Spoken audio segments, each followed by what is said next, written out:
శ్రీమాతే నమః. దేవుడు ఫోటోలకి ఇలా బొట్టు పెడుతున్నారా? అయితే ఈ వీడియో చూడండి. ఎందుకంటే మనం చేసే తప్పు ఇలాంటివి ఉంటాయి, చిన్న చిన్నవి. అలాంటి పొరపాట్లు చేయకూడదు. ఈ వీడియో చూడండి. భగవంతుడి యొక్క విగ్రహాలకు ఫోటోలకు బొట్టు పెట్టవచ్చా అంటే ఒక విషయాన్ని బాగా మీరు ఇక్కడ గుర్తుపెట్టుకోవాలి. దేవతల ఫోటోలకు ఈ చెవుల్లో తిప్పుకునేటువంటి ఇయర్ బడ్స్ ద్వారా గాని పుల్లల ద్వారా గాని బొట్టు పెట్టకూడదు. విగ్రహాలకు కూడా బొట్టు పెట్టకూడదు.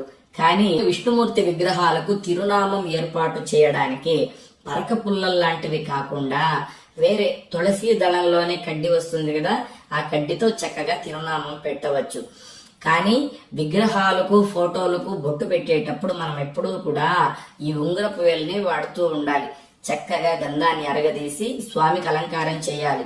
ఇక్కడ ఇంకొక తప్పు చేస్తూ ఉంటారు, గంధం పీట మీద గంధం అరగదీసి అలాగే పెడుతూ ఉంటారు. అలా పెట్టకూడదు. గంధం పీట మీద ఉన్నటువంటి గంధాన్ని ఒక గిన్నెలోకి తీసుకొని ఈ ఉంగరం వేలుతో స్వామి విగ్రహాలకు స్వామి యొక్క ఫోటోకి గంధం బొట్టు పెట్టి ఆ తర్వాత కుంకుమ బొట్టును పెట్టాలి. ఈ ఉంగరం వేలతో మేము పెట్టలేం గురువు గారు అన్నటువంటి వాళ్ళు ఈ మధ్య వేలతో అయినా పెట్టవచ్చు గంధము కుంకుమ బొట్టు. ఈ చూపుడు వేలతో మాత్రం ఎప్పుడు మనము దేవుడి విగ్రహాలకు కావచ్చు ఫోటోలకు కావచ్చు బొట్టు పెట్టరాదు. దీన్ని జాగ్రత్తగా గుర్తు పెట్టుకోండి.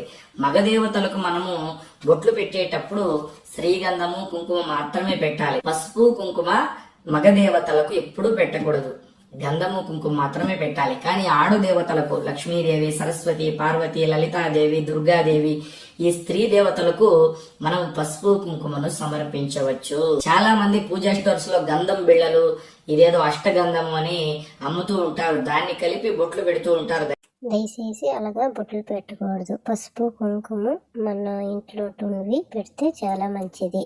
ఈ వీడియో నచ్చినట్లయితే లైక్ చేయండి, షేర్ చేయండి, సబ్స్క్రైబ్ చేసుకోండి. Thank you.